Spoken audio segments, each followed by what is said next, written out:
Claudie Nuret, merci beaucoup de nous recevoir au cœur de l'Agence spatiale européenne, dans le cadre d'une interview que nous allons faire ensemble aujourd'hui pour le colloque de l'EMCC France qui se tiendra les 20 et 21 mars 2020 au Palais des Congrès d'Issy-les-Moulineaux. Nous sommes très heureux d'accueillir chaque année des personnalités qui marquent notre temps, qui marquent aussi notre réflexion, qui nourrissent notre réflexion, et vous faites partie de ces personnes qui ont énormément contribué au rayonnement de la France, au rayonnement de l'Europe, à travers des projets internationaux. Donc merci beaucoup de nous accueillir. Et peut-être, avant que nous commencions à échanger, nous dire quelques mots sur l'Agence spatiale européenne qui nous accueille aujourd'hui. Et bienvenue à l'Agence spatiale européenne. L'Agence spatiale européenne est une organisation intergouvernementale qui regroupe 22 États membres et qui a en charge l'ensemble des activités concernant le spatial, dont on ne se rend pas toujours compte de l'importance dans notre vie quotidienne, parce qu'il s'agit d'avoir un accès à l'espace pour y mettre en place des satellites qui observent la Terre, qui nous permettent les télécommunications, la géolocalisation, et puis qui est aussi porteuse d'innovation technologique, parce que bien évidemment, ce sont des environnements qui sont quand même très contraignants, ces missions spatiales. Et puis toute la formidable fascination qu'apporte la science spatiale et l'exploration, qu'elle soit exploration automatique ou exploration humaine habitée. Pour l'instant en orbite basse, la Station spatiale internationale, où j'ai eu la chance effectivement de réaliser 2 missions spatiales en tant qu'astronaute, d'abord de l'agence française, le CNES, et de l'agence spatiale européenne, et puis maintenant des projets d'exploration pour un futur qui nous amènerait sur la surface de la Lune, sur la surface de Mars, et puis à la conquête toujours de ces limites, de ces frontières du cosmos. Chaque année, le MCC France choisit un thème large pour accueillir des gens de différents horizons, pour partager nos représentations, partager nos regards. Il y a 3 ans, nous avions ce très beau thème de l'éloge de la métamorphose. L'an dernier, Voyage vers 2050, quelle humanité. Cette année, nous avons choisi un thème complémentaire, de l'infiniment petit à l'infiniment grand, vers une conscience planétaire partagée. Je voudrais savoir quels échos fait ce thème à travers ce que vous observez, ce que vous avez vécu. C'est un thème passionnant, fascinant, peut-être un peu effrayant d'ailleurs quand on parle de l'infini. Je peux être une façon un peu particulière de considérer l'infini. Et je reprends souvent une phrase de Victor Hugo qui disait « L'horizon souligne l'infini ».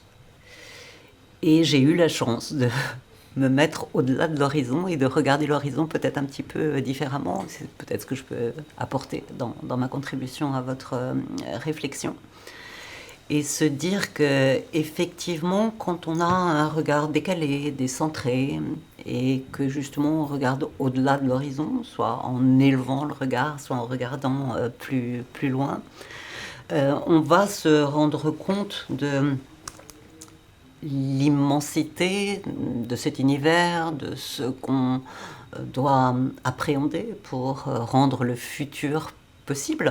Parce qu'il ne s'agit pas simplement de réparer le passé ou d'assurer ce qui est notre présent, mais de contribuer à demain. Et dans ce cadre-là, je pense qu'on est dans une situation aujourd'hui, au XXIe siècle, où il y a plein d'infinis multiples. On ne va pas pouvoir être expert de l'ensemble de ce que constitue ce qui est à maîtriser ou à découvrir. Et donc, pour moi, j'ai le sentiment qu'il va être nécessaire d'élargir sa pensée. Alors, élargir soit parce que certains de nos grands penseurs qui nous ont accompagnés, et Michel Serres ou Edgar Morin m'ont accompagné dans cette réflexion. Mais on n'a pas tous cette capacité à être intelligent comme ça. Et peut-être on est plus intelligent si on est intelligent collectivement. Et c'est un petit peu ma pensée aujourd'hui, de se dire qu'à côté des experts d'un domaine, qui sont bien sûr nécessaires pour assurer, maîtriser la connaissance et partir sur au moins une authenticité, une véracité, si ce n'est une vérité dans sa démarche, on a besoin d'avoir cette capacité à regarder la globalité des choses. Alors vous l'appelez une conscience planétaire. Vous évoquez le mot de partage, et partage c'est important quand on est dans cette collaboration et cette nécessité de construire une intelligence à plusieurs, et pourquoi pas d'être assisté d'ailleurs par une intelligence artificielle pour compléter cette intelligence, bien évidemment.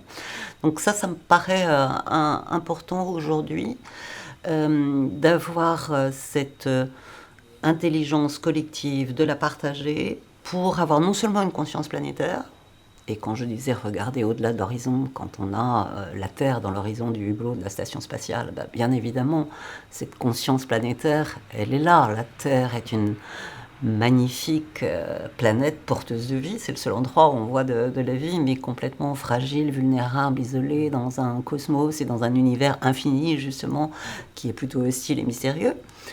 Et cette conscience planétaire, elle est certes importante, mais je crois que ce qui est essentiel, c'est notre conscience humaniste. Notre humanité, la planète, elle se débrouillera à la limite un peu toute seule, même si l'humanité n'est pas en capacité de la gérer correctement. Mais c'est notre humanité qui est quelque chose d'important à préparer, à développer.